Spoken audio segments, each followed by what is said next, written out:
Hey everyone, it's me. Darkness prevails. The sad news is Nature's Temper will no longer be hosting the show.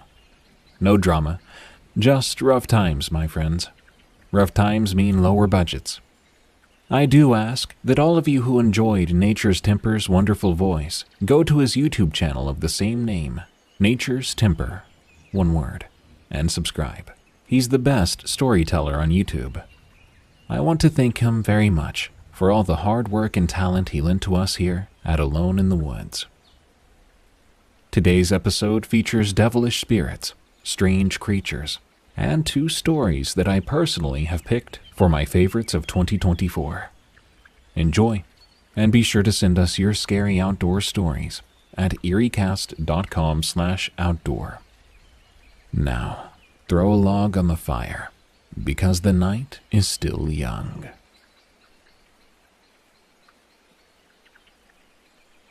The Spirit in Hog Pin Branch, from Joshua Adams. I grew up in a challenging environment. My mother left my father when I was very young, and we were left in a difficult situation. My father had to work 2 jobs to make enough money to pay our monthly rent, which meant he was rarely home. As a result, from the age of about 8, I was often left on my own, practically raising myself until I eventually left home for college. Luckily, I was granted a scholarship, allowing me to go to college. I spent my college years studying wildlife biology, a lifelong interest of mine. I was always fascinated by the way animals survived and thrived with each other. After years of hard work, I finally earned my master's degree in wildlife. I started to look for available jobs in my area, but I couldn't find anything within 30 miles of my hometown. Eventually, I did find a position. It was in Dallas, Texas. I was pleasantly surprised to find out that I possibly wouldn't have to move out of state if I did land this job. So I sent in my application. The next day, I was asked to have an interview. A few days after that, I took the drive up to Dallas and interviewed with the company. I was offered the job, and I gratefully accepted it. I took the time up in Dallas to look around for homes in the area. I eventually settled on an apartment complex in downtown Dallas. A few months later, I made the move. The apartment was small, but just enough for a man at his bed. I lived my life happily in that apartment for 3 long years before deciding to propose to my girlfriend Sarah. She said yes, and we got married a few months after that. After some time, we moved out of the tiny apartment and bought a small house. Fast forward a few years, and we have 3 beautiful kids, and we're both stressed out. The traffic of the area was too much to be driving in every day, with 3 screaming kids in the back and the house getting cramped. We decided that we couldn't take this lifestyle anymore. We made the executive decision to move somewhere more peaceful. I wanted to keep my job, so we only moved a couple of miles away to the town of Mansfield. It was only about a 20 to 30-minute drive from my office and provided a much more laid-back city experience. We bought a beautiful home in a gated community off of the highway with the help of my wife's parents. The neighborhood was small and maybe had 30 homes inside. All the homes were lovely large houses with pretty large trees in their backyards, perfect for me as a nature enthusiast. We soon moved into the house and our kids fell in love. Our neighbors probably hated it. We never got to know one of our neighbors, but the other neighbors were extremely kind. They were an elderly couple who had never had kids. They eventually became adopted grandparents to our kids and were thought of as family. Like I said, the kids loved the house, and so did my wife and I. The house had 4 bedrooms and a large living room and kitchen. There was also a pool and hot tub in the backyard, which overlooked the creek that went behind our house. The creek was called Hog Pin Branch, and it ran throughout the town and emptied into Walnut Creek. The river was small and was only about 4 feet deep behind our house. Every once in a while, we would go watch the turtles swim around, and my daughters loved it.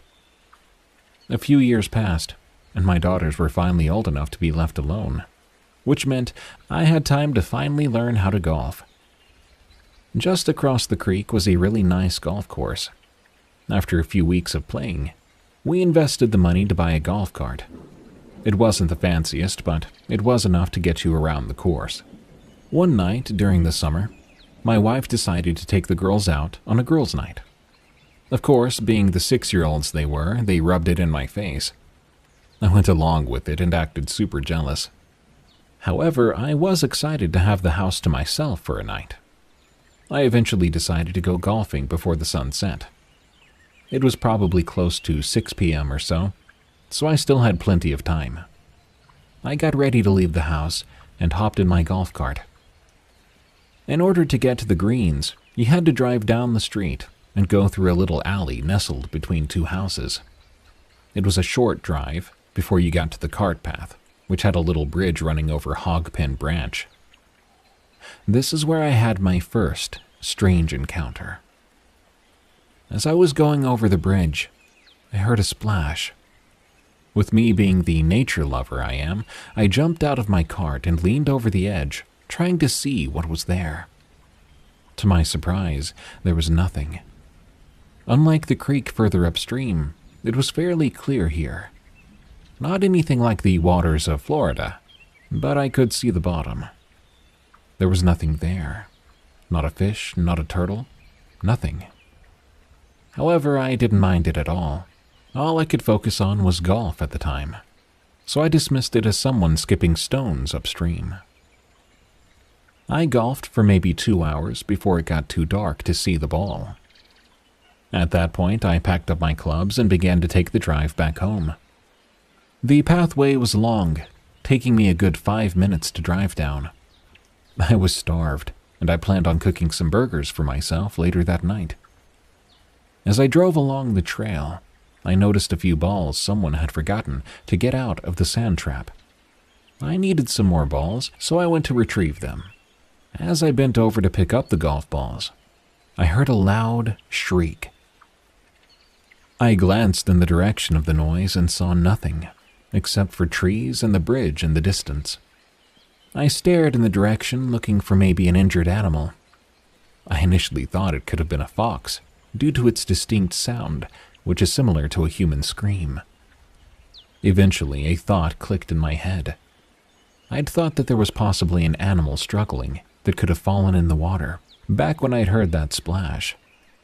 Though it had been some time since I'd heard the noise, foxes are known to be strong swimmers. Maybe it was still fighting.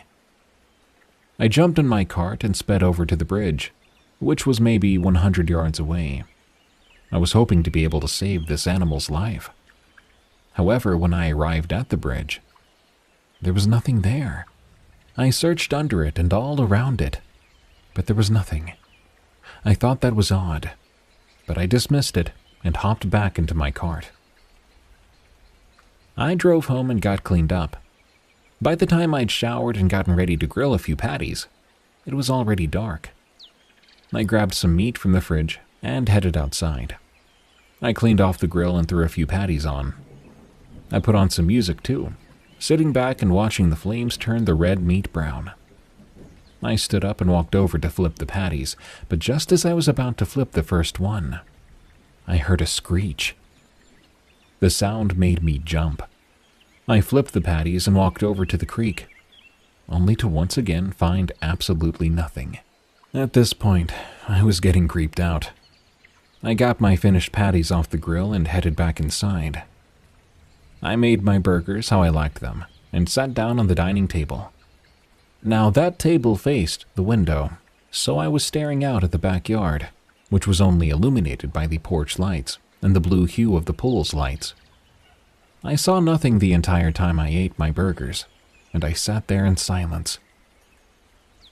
My silence was only broken by the arrival of my family. They came in exhausted from their long night.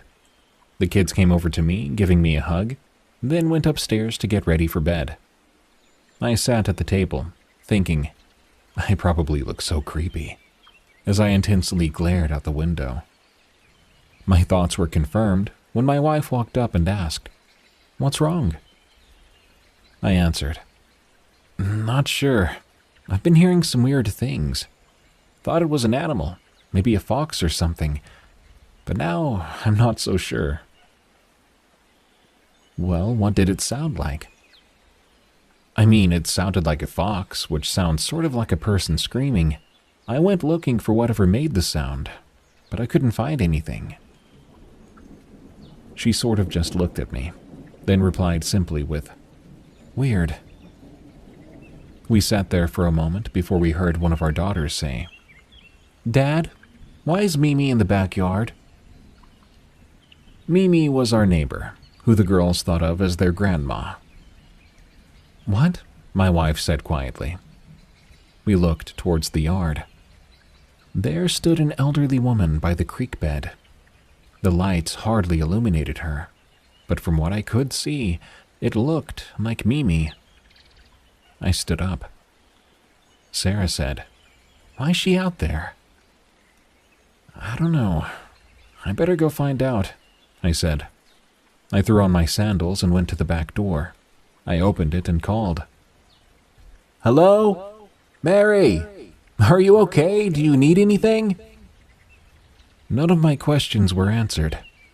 The woman just stood there, back towards me, staring into the water. As I got closer, I noticed the awful smell coming from the woman. She smelled of stagnant water, very stagnant, to the point it was like rotten eggs in decay.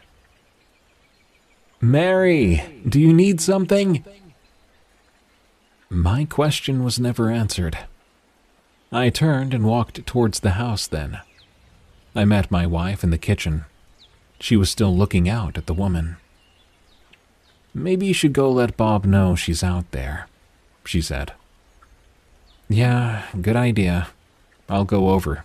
You go tuck the kids in bed and just tell them she was looking for something." She agreed, and I went on over to the neighbor's place. I rang the doorbell, and Bob answered the door. He seemed excited that I was over, even though it was so late at night. He told me to come in, asking if I wanted anything. "Want a drink of beer or anything? Mary can get it for you," he said. Mary poked her face from around the corner of the kitchen. "Oh, hey, Mary. What were you looking for outside?" I asked. "Excuse me?" she responded. I saw you in the backyard a couple minutes ago. Was just wondering if you needed help finding something back there." The couple went silent. Then they looked over at each other. "Sounds to me like you saw her," Bob said. "Yeah, I'm not mad or anything. Just curious if you dropped something in the creek. I can fetch it for you," I said. "No, honey, that wasn't me. But we know exactly who you're talking about. We call her Margaret. See her every now and then," Mary answered. "Wait, so who is she?" I inquired. "Well, that's what we're trying to figure out ourselves. We do know, however, that she's not kind. One time Bob went out to ask her who she was, and she just screamed in his face. He fell over, and when he looked back, she was gone," Mary explained. "Where are the kids?" Bob asked. They're back at the house," I replied. "Oh, you need to go home now," Mary told me. I didn't even question why. I just bolted out the door. I ran to our house, and when I burst in the front door, it was eerily quiet. But one horrifying detail I noticed was that the back door was wide open. I'd forgotten to lock that door. You kind of grow out of the habit of locking doors at night when you live in a gated community that you trust so much. "Sarah!" I called. Nobody answered. I sprinted upstairs to my daughter's room. I found all three girls huddled in the closet crying. My wife was with them. "What happened? Are y'all okay?" I exclaimed. "She's in the house. The lady is in the house. It's not Mary, Josh. It's not Mary," my wife cried to me. "I know," I said, "but it's okay. I'm here now." Just then, I heard a thump from the stairs. "Josh!" my wife cried, covering her mouth. At this point, my daughters were sobbing. "Daddy, is she gonna hurt us?" my daughter cried. "No, I'm not gonna let that happen," I said confidently. I might have appeared brave to my family, but I was also on the verge of tears. I heard another thump. I wanted to stay in the closet with my family, but as the man of the house, I had to do something. I grabbed my daughter's softball bat, which was leaned against the corner in the closet, and gripped it hard. I slowly walked out of the room, preparing to knock the soul out of whoever was threatening my family. I rounded the corner and looked down the stairs. There, on the third step, was a woman. The woman was staring at me. Her dress was a dark, dirty gray color, and her hair was a dark black and dripping wet. Her eyes were black and her mouth was still. I stood there. I couldn't do anything. After a while, the woman slowly backed down the stairs and walked out of view. Then, after a few more moments, I heard the back door shut. "What the heck?" I said out loud. My mind was racing. Who was that? And why in the world did she come into my house? I had never believed in the paranormal before, but had I just seen a ghost? I then remembered my family who was waiting for me to return. I ran back to that closet and embraced my family. "It's okay. It was just Mimi," I told my daughters. I gave my wife a look, and she went along with my little white lie. We sat there for a moment, before everyone's adrenaline went down and the girls began to become sleepy again. We asked them if they wanted to go sleep at Mimi's and Bob's house that night, and they excitedly said yes. We packed up some small bags, and we were about to walk over to their house. Before we left, I double-checked every single lock in our home. I also made doubly sure that lady was actually gone. She was. But the water droplets she left were not. We ran over to their house quickly, terrified of what we might see outside on the way there. Fortunately, we made it safely. At their place, one of my daughters asked Mary, "What were you doing at our house?" Mary glanced at my wife and I, and we gave her a look, letting her know she should probably join in on the white lie. "I was just looking for sugar. I made cookies. They're in the kitchen," she said sweetly. The girls ran on into the kitchen to get some. "Thank you," I said. "Of course. Is everyone all right? Tell us what happened." We told Bob and Mary the story. They were shook. They'd seen the woman several times before, but they never thought the woman would go inside someone's house. That night, the girls fell asleep quickly in the living room on the floor. However, the four adults could not sleep a wink. We all discussed our experiences, and I told everyone what I saw at the bottom of those stairs. I also told Mary and Bob my experiences from earlier that day. We tried finding information about it online, but there was nothing. The next day, we took a trip to the public library, and we asked if we could go through old documents. We got permission and spent all day going through files and papers. Eventually, my wife found a paper from the year 1907. The article she pointed out reported that a woman was found dead in a creek in town. The article had very little detail and did not specify who the woman was or which creek it was. However, we allowed ourselves to believe this might be the woman who we came in contact with. After that night, we lived in constant fear. My job eventually caused us to move to Georgia, where my wife and I now live. Our daughters are both now in college and have no idea what truly happened that night. As for Bob and Mary, they lived in that house up until a year back. Now they live in a much newer place in a different city. They told us they saw Margaret a couple of times since the incident, We can only hope that the woman is at rest now and will not terrorize anyone else who lives along that creek. I still have questions, though. Like, why did the woman need to open the door if she was a spirit? How did she leave physical water droplets on the floor if she was a ghost? Maybe this wasn't a ghost at all, and was just some jerk teenagers pulling a prank. If you have any idea, any feedback at all, feel free to let us know. Looney's Bridge. From The Creep Next Door. Folklore is a curious thing. Tales passed down through generations. Stories that have defied the passage of time. Why do some stories fade with the embers of the campfire, while others burn on forever? I believe that for a story to become folklore, it has to have a universal lesson, and above all, truth. Sure, some of the story becomes embellished, like a game of telephone, but the message remains the same, and the truth is somewhere between the dramatic pauses and jump scares. We as listeners can feel that truth, the belief that the storyteller has in what they're saying, and that sticks with us. It follows us home and demands us to retell the story. There's something about saying it out loud that makes it lighter, makes it a little less believable. But we know better. I'd like to share with you a folktale from my neck of the woods, and the night it became real for me. My grandfather used to tell us the story on hot summer days as we sat on his porch, watching the sun go down and the night starting to creep in from the woods. Now y'all listen well.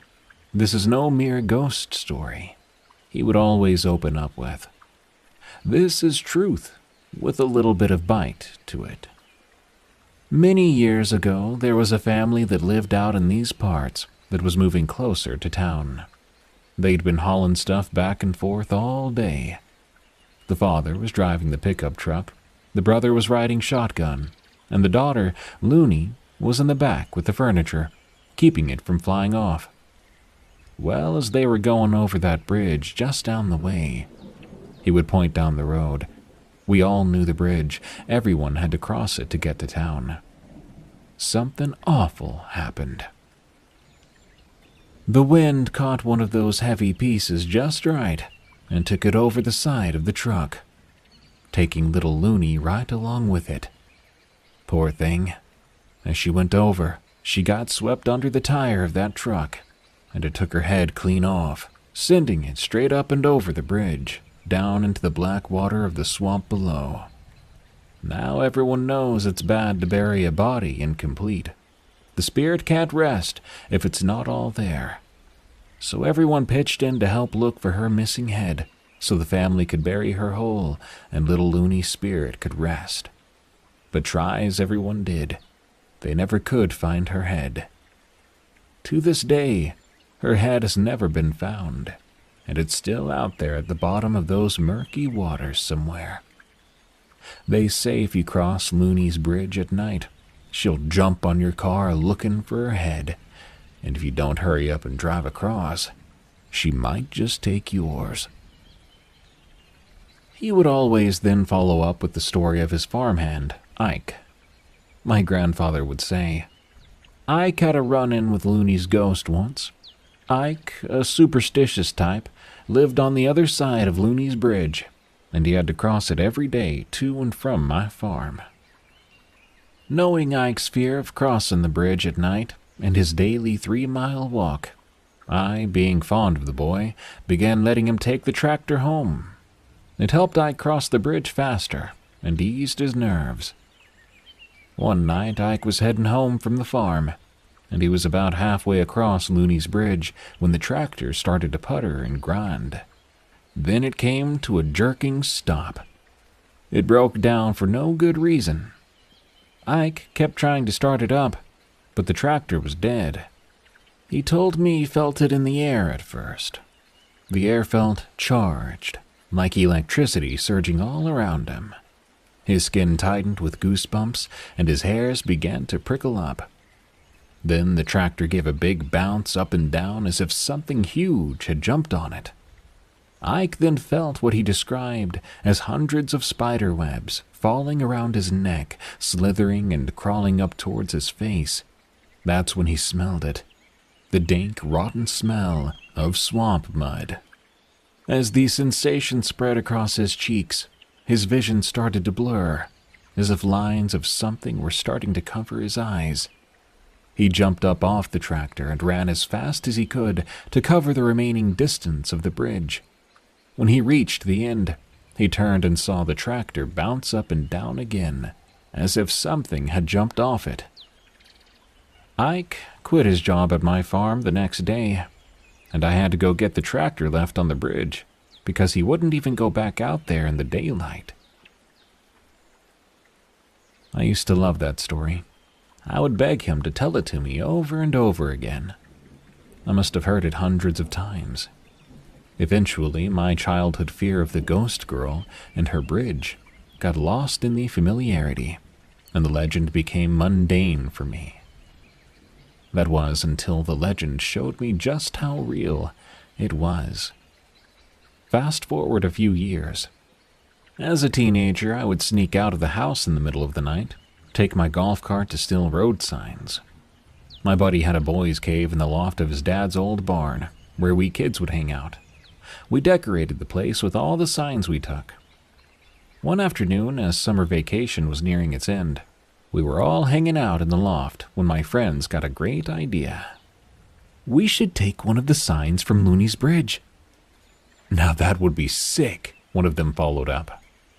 I shared glances with them, but didn't answer. Come on, you have to do it, my friend urged. After all, you live the closest. Another chimed in. It's literally a stone's throw away from your house. Right? You'll be in and out quick, someone added. Just make sure Looney doesn't catch you, he mocked as he pulled his shirt above his head and stretched his arms out towards my face. They all started to snicker. Now, I wasn't afraid of that bridge, but there was something that just felt icky about it. Going out there in the middle of the night was one thing, but to vandalize it seemed like begging for trouble. Still, I knew I couldn't back down, or else they would never let me hear the end of it. Sure thing, I shot back with a smirk, and so it was decided. I was going to go to Looney's bridge, and I wouldn't come back empty-handed. It was late. The night was hot. The air was sticky as I crawled out of my bedroom window with my bag of tools. I made my way to the backyard, unplugged the golf cart. Then I was off. As I raced down the road towards the bridge, the air rushing past my face helped me tolerate the thick, muggy night. As I approached the bridge, the darkness pressed in on all sides, and I could see my headlights bouncing off the vibrant yellow stripes of my prize. The sign was the kind with alternating black and yellow stripes that marked the entrances and exits of bridges. I started closing in on Looney's bridge, but my golf cart started to act up, picking up speed before slowing to a crawl. The headlights dimmed and flickered. Then the cart came to a jerking stop at the entrance of the bridge, plunging me into complete darkness. Crap, I muttered. The battery must be dead, but that didn't make sense. It had been on the charger before I took it out, and I had barely been riding it. I kept trying to start it, but nothing. I turned the key, pushing the pedal, but there was no response. The lights wouldn't work either. Then suddenly, the lights on the golf cart started to flash on and off by themselves. They would flicker on, illuminating the length of the bridge with the bright yellow sign reflecting the light back at me, blinding me. And then whoosh back off, throwing me right back into darkness.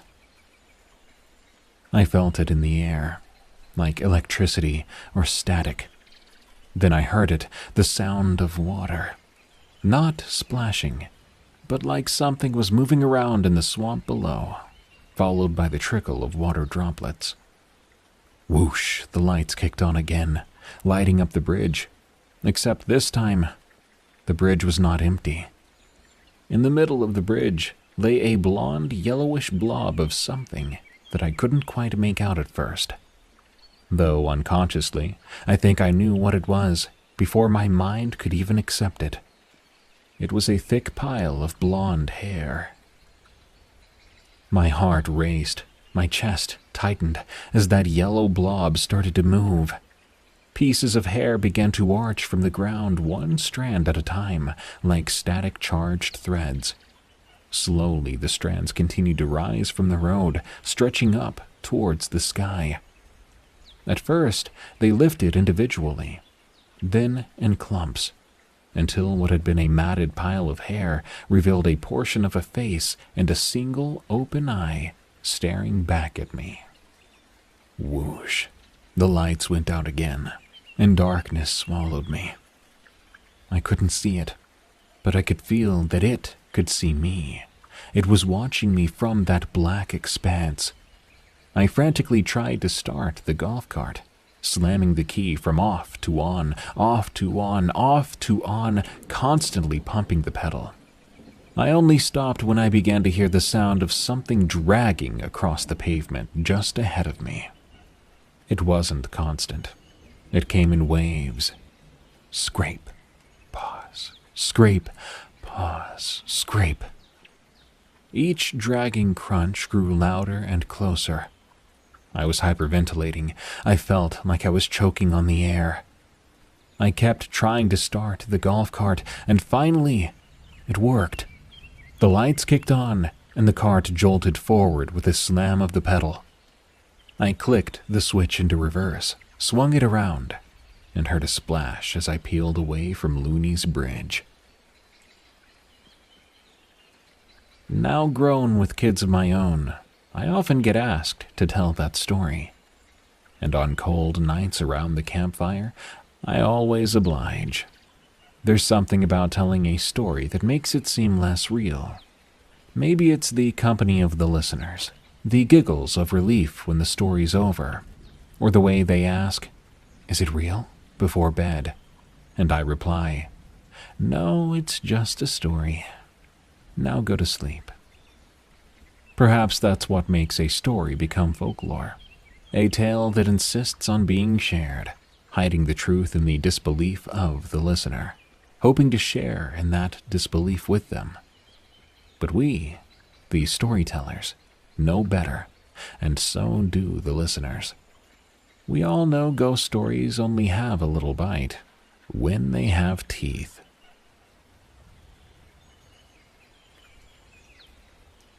Werewolf in the Woods. From It's Loki 445. This happened back in July of 2022. I was in the Boy Scouts back then, living in southern Italy, where this creepy encounter took place. It was a summer night, and I was out with my scout group. A little thing about me, I like to smoke. So every night when we ended our scout activities and finished enjoying the campfire, with games and singing songs, I always went alone to smoke in solitude. However, on that particular night, after the fire and other activities came to an end, I went into the woods nearby our campsite to smoke. Everything was amazing. The sounds of the woods, the gentle breeze of the summer night, the birds chirping in the distance. I was sitting near a tree smoking my cigarette and scrolling through TikTok and Instagram to pass the time. About 25 meters or so in the distance, there was a group of deer just minding their own business. I looked at them eating grass in complete silence, as I didn't want to scare them. It felt nice to have some company. I enjoyed it for at least half an hour when suddenly, the noises of the night began to die down. The night birds just stopped chirping. Critters stopped moving about the underbrush or through the branches. At one point, I looked up, and I saw that the deer weren't even eating anymore. Instead, they were just looking nervously around the area, as if they were expecting something to come out of the darkness. Then it all happened at once. First, I heard a howl, a long screaming howl that sounded like a mix between a man and a wolf. There are no wolves in this area where our camp was, so I instantly knew something was wrong. Being an outdoor boy since I was 10, I knew that the sudden silence in the woods meant only one thing: a big predator nearby. So I stayed as silent as I could, and as motionless. Suddenly, the howl came again. It was louder, closer. That was when the deer just took off, scared by whatever was making this noise. At last, there I was, 100 meters deep in the woods, alone with some unseen predator. I began to hear rustling in the bushes right in front of me. I'd say maybe only 30 meters away. Then I saw 2 eyes appear in those bushes. 2 bright amber yellow eyes, looking directly in my direction, just like they were staring into my soul. Needless to say, I was completely frozen in fear, cold sweat running down the back of my neck. I was shaking like a baby. At first, the thing's eyes were about 1.5 meters from the ground.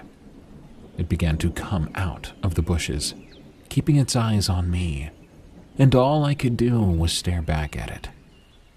It was a full moon that night. I noticed this because when it came out of those bushes, it stood up on its hind legs, and I could see it properly. Its height must have been at least a couple of meters, maybe even more.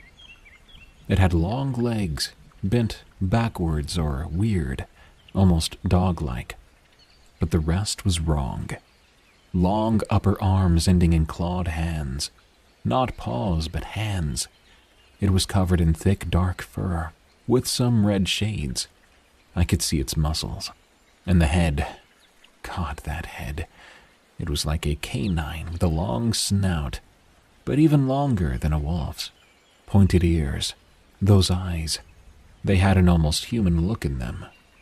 At the sight of that thing, which today, after looking at pictures and hearing other stories, I can only say was a werewolf, I stood up slowly.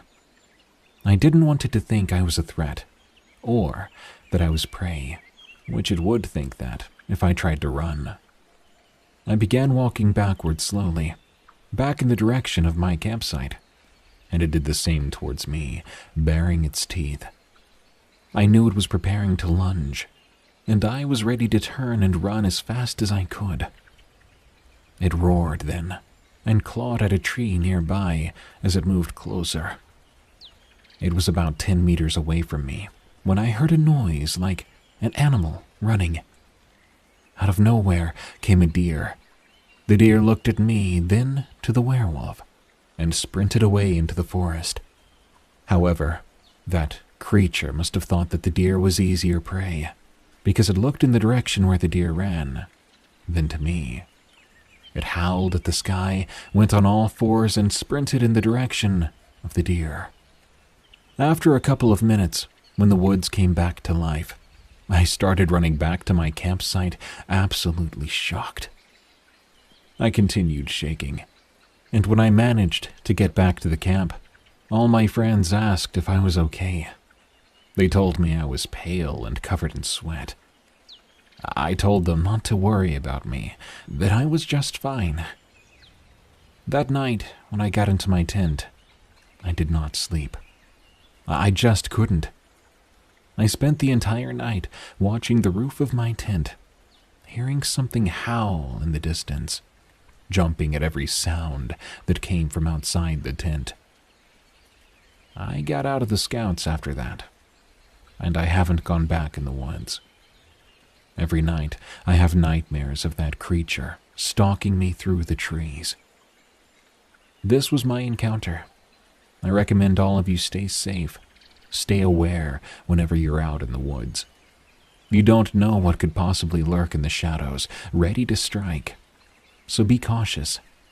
You may not be as lucky as I was to be saved by some casual deer running around at the right moment.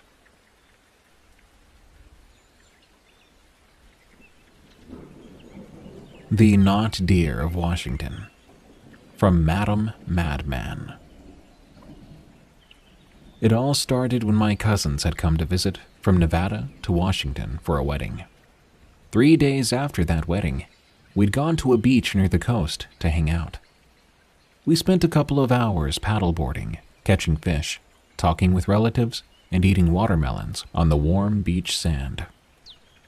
Once the sun started to set, this was in Washington, so the sun stays out until 9, we had packed up all our things and wanted to show our cousins the abandoned military fort. It was a very interesting place. The fort was in a C shape with rooms along the side of it, with a large dark hallway connecting each side of the C. The base was built into a hill, and you could walk up on top of the base and look down over the edge. My cousins and I were still on the ground with our aunt, whom I'll call Kay. "Hey kids, we can go and walk on top of the base. Want to go?" she asked. We all were ecstatic at the idea of going on top of the base, except for me. I'd been there multiple times. We went on up. Now the base had a smooth grassy top that tapered into woods on the rest of the hill. My aunt and cousins had unknowingly gone back down to the ground, and I was there alone. I stupidly decided not to go back the way I came, like my relatives. Instead, I wanted to go all the way around the flat surface of the base. I was around halfway to the other end when I felt uneasy. I've heard that when you truly know you're in danger, your heartbeat will feel faster. I felt my chest, and my heart was pounding. I realized then that the usual barn swallows that live in the base had gone quiet. Had they left? I looked around, and in the woodline I saw a deer. It was just staring at me. I sighed in relief, but that feeling did not go away. As I looked closer, I noticed that the deer had these terrible forward-facing eyes. It looked wrong. I froze. I was not only an animal fanatic, but a cryptid fanatic too. I knew about plenty of dangerous animals for a 13-year-old. And the way this deer's eyes looked, they were not natural. They were predatory. I didn't know what to do. I felt I needed to escape, obviously, and for some reason, my mind shot to some show where the characters had to watch a magpie to stop it from attacking them when they weren't looking. So I set my eyes on that deer and didn't take them off of it. As I walked backwards, the deer's neck had turned completely unnaturally in a circle, the same ungodly eyes beaming back at me. I started to panic. "Okay, when you get to the hill slope, you're going to run as fast as you can. You can do this," I thought. The deer was still looking at me in the same unnaturally bent position. I couldn't take the panic and dread, so I ran. All my time in track finally paid off, I guess. I ran from the base to the parking lot in what felt like mere seconds. "Hey, what's wrong?" asked Kay and my mom. I told them everything and that we had to leave. Once we were home, I told my other aunts and my mom and dad. One of my aunts, who I'll call B, chimed in and asked if it was a flesh gate or a crawler. But all I said was it was a really messed up deer, with weird eyes and an all too flexible neck. Another aunt, C, said it might have been a knot deer. I'm still not sure if it was a knot deer, or a skinwalker, or the most actually messed up deer in all of existence, but I'm glad it didn't chase me or attempt to attack me when I ran down the hill. American Hellhound Encounter. From Cryptid Fanatic. I should start this story off by saying I do not consider myself a religious person. In fact, I actually consider myself agnostic. That being said, I 100% believe in ghosts, demons, or anything paranormal. And I've even had my own experiences with demons in the past. To give a little context, I'm a 27-year-old male from a small town in southwest Indiana of about 238 people, though where I was actually born was about 60,000 people. I live out in the middle of BFE nowhere with my 74-year-old grandmother, and I've been here for the past few years after a particularly nasty divorce. Anyway, there are neighbors only about 40 yards down the road from me, but it's relatively quiet out there. My house is an older home built at the turn of the 20th century, but it has been updated with motion-activated porch lights and other modern equipment.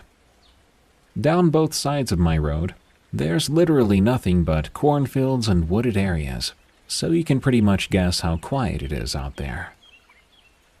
This encounter happened one winter night, when I was the only one in the house awake. I work the night shift at my job, so a healthy sleep schedule is all but non-existent for me. It's not unusual for me to be up at all hours of the night. I was lounging on the couch, playing on my phone during a pretty decent snowfall. We didn't have internet at the time, so I spent my time going through Facebook Marketplace, as I tended to do whenever I wanted to buy a new project car to work on. I look up from my phone and I see the biggest white-tailed buck I've ever seen in my life. Had to be at least 250 pounds, if not bigger. So, fascinated, I sat and watched this buck walk around and graze for a while. Everything was calm, when out of nowhere, a huge black furry mass leapt out from God knows where and tackled this deer to the ground. There was a struggle for about 10 to 15 seconds before the buck stopped struggling and went limp. And I finally get as good of a look as I could through the snowfall. The only way I could describe this thing was it looked like a big black wolf. Now, wolves originally were native to Indiana, but were all but wiped out in the wild during the 19th century due to habitat loss and industrialization, so we don't see them around here anymore. That being said, coyotes are still a very common sight around here, but they usually hunt in packs. This thing was alone. Once the deer was dead, the creature began to settle down and stood back up on all fours. I couldn't believe the size of the thing. Keep in mind, I'm on the shorter side for a guy, standing at about 5'6" and weighing 198 pounds. This thing had to have been 5 feet even at the shoulders on all fours. Its pitch black fur made it hard to pick out any distinguishable details, but not impossible, thanks to the full moon that was out that night. I can't recall what the exact time was, but if I had to guess, I'd say it was about 12:30 a.m. to 1 in the morning. I remember letting out a gasp when I saw the creature leap out of the dark and take down that deer, like it was nothing. I couldn't breathe. I couldn't speak. I could only watch as a wave of terror washed over me, my eyes firmly locked on it as it began to carry the buck away in its jaws. Its teeth were abnormally large, easily 4 or 5 inches in length, and I could barely make out small definitions of muscles underneath its fur. As it began to carry its next meal away, I saw its eyes. They practically glowed in the dark, as red as the embers of a fresh bonfire. They stared directly at me, while all I could do was watch, all while my heart hammered in my ears and my hands shook violently. I could feel my breath pick up pace as I watched this dog-like creature carry an enormous buck into one of the tall trees across the road. And just like that, it disappeared. I didn't see it the rest of the night. The only thing I could do after that was try my best to get some sleep. Wish I could say that was the last time I saw it, because it wasn't. I woke up the following morning, still trying to wrap my mind around what I saw, or if I had hallucinated the whole thing. Once I got some breakfast, I got dressed. Then I went outside to see if I could find any details or traces of it to convince me it was all real. There were no paw prints, no blood, no signs of a struggle thanks to the snow having covered up the evidence of the previous morning. I was starting to think maybe it had all been a dream, until I looked up in the tree line, and all I see is the buck, or what was left of it. Whatever had attacked it last night had nearly eaten the entire animal, leaving only the skull and spine sitting nearly 30 to 40 feet high in the branches of the now blood-soaked tree. I was terrified. I quickly gathered myself and went about my day. I thought that would be the end of it. Until about 2 weeks later. As I said before, it wasn't unusual for me to be up at all hours of the night. As I type this story, it's about 3:15 a.m. right now where I live. I'm a pretty heavy sleeper. I've slept through earthquakes, hurricanes, literal bombs going off, you name it. With that being said, I was actually asleep this time. I'm not entirely sure what the exact time was, but I had gone to bed at around 11 p.m., which for me is early. I was suddenly awakened from a deep sleep with this sense of overwhelming dread coursing through my body. The porch light had been triggered on. Everything within me was telling me not to get off the couch where I slept, to just lay there and try to go back to sleep. However, I felt the intense urge to investigate what was making me feel this way, as one normally does. With the blanket still over my body, I pick up my head and look out the window. I should say the same window where I saw this thing the first time. And there it was again, except this time, it was staring directly at me. We locked eyes for some time. The second I saw those burning red eyes staring into me, my blood ran cold. Fear gripped me like a vice, and I could not speak. I couldn't even scream or call for help. The only sound I could make when I saw that creature was a half-gasp, half-sob as I felt the urge to cry in fear. My first instinct was to cower under the covers like a little kid. Childish, I know, but at the time, I wasn't sure what else to do. I waited for several minutes, praying to God, if he existed, that this beast would not break into my home and make me its next victim. I could hear it walking around the front porch for several minutes, long claws clacking against the cement as it paced back and forth. And then it screamed. The sound this thing made was the most eerie and horrifying screech that chilled me to the bone and made me want to throw up. It sounded like an old steam engine train whistle mixed with a wolf howl, if you can imagine that. I could never even hope to try and replicate that awful noise. Finally, after several long minutes, the sounds all died down and the motion lights shut back off, making me breathe a sigh of relief. As I said before, I'm not a very religious person. In fact, I'm probably the least religious person in my family of Christians. That being said, I'm still not entirely sure what it was that I saw those nights. But after the second encounter, I did a little reading, and everything I saw points to it being a possible hellhound. Unfortunately, hellhound sightings are exceedingly rare around these parts, but stories of these creatures date back to the 1600s in Connecticut. For those who don't know, a hellhound is a creature said to be the guardian of the underworld, like Cerberus from Greek mythology, who himself is said to be a large three-headed black dog who guards the gates to Hades and swallows the souls of the damned. Other folklore describes them as an omen of death, like the one cited in Connecticut or the surrounding states, with the popular saying that goes, "If you meet the black dog once, it shall be for joy. If twice, it shall be for sorrow. And the third time shall bring death." Now, I don't know about anyone else, but I've seen this thing a total of 4 times, and each time I've never once felt joy, sadness, or any other emotion besides pure primal fear. Thankfully, I've not spotted it in several months. I hope to keep it that way. I don't think shooting it will do anything but tee it off, so I can only pray to God, if he exists, that this thing isn't hungry enough to commit breaking and entering for its next meal. My experience on Glastenbury. From Silver Bullet 54. I want to start by saying that I don't want anyone to press their luck in this area. It just isn't right at all, and very strange.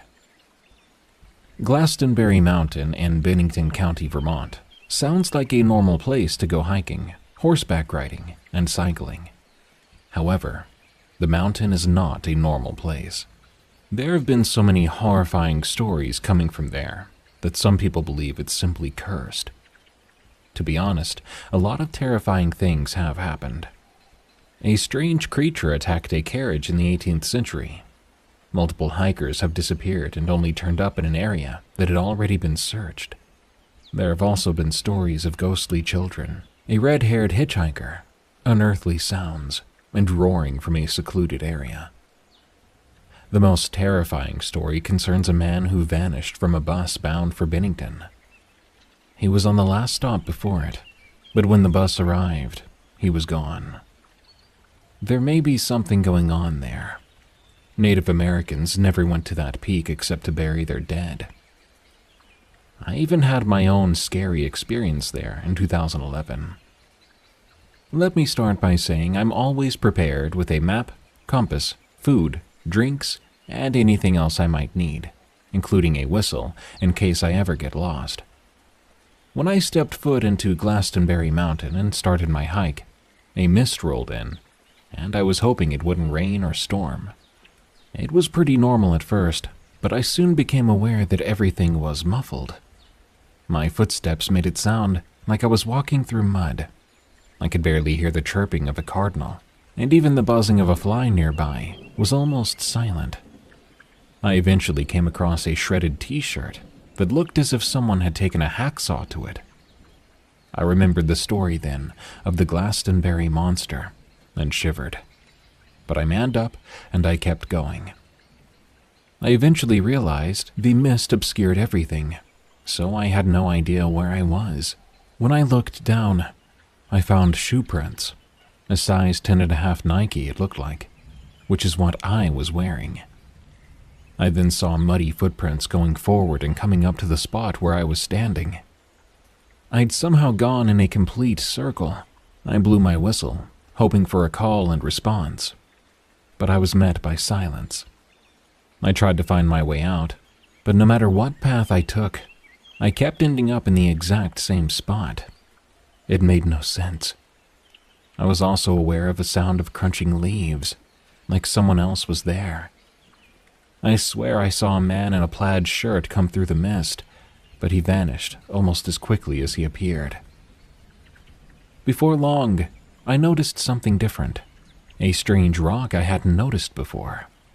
There was something carved into it, the words, "Man-Eater," and an arrow pointing at the rock. Perhaps an odd joke, but still, I was not going to try and find out what that meant. I kept walking. I came across a pair of sunglasses with cracked lenses. I was starting to wonder if I was about to be like them, whoever had lost these.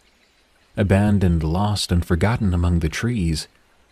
I resorted to my compass, but the arrow kept going wonky. Maybe some magnetic issues. So I was blind, lost, turned around, and extremely confused. I blew the whistle again, but heard nothing. I tried calling the ranger's office, but no reception, obviously. I was so frustrated and ready to give up when a man in a blue rain slicker emerged from the mist. He asked if he could help at all, and I told him that I was completely lost. He replied, No worries, I've been here forever. If you pass the man-eating rock, go west or north and you'll be out. East or south will just get you even more lost." I thanked him for the advice and calmly went north, and as I did, the mist began to clear, and I could finally see where I was going. I made it back to where I started, and looked at my watch. 2:22. And I'd started my hike at 2 o'clock. There's no way I was only there for 22 minutes. But maybe I was. Maybe I let my imagination dictate my logic after that experience. But I still wonder if I was in a sort of glitch in the matrix situation. I don't really know exactly what happened that day on the mountain, but I vow to never return. Thanks for stopping by our little campsite here at Outdoor Terrors. To hear your story on the show, send it to us at darkstories.org. For more scary stories from me, catch me on my other podcasts, Unexplained Encounters and Tales from the Break Room, on Spotify, Apple Podcasts, or your favorite podcast app. Or go to eeriecast.com for those and even more terrifying podcasts. Follow me on X or Twitter at Dark Prevails, and if you don't mind, leave a rating for Outdoor Terrors on Spotify and Apple Podcasts. Till next time, I'll see you soon when the campfire blazes once again.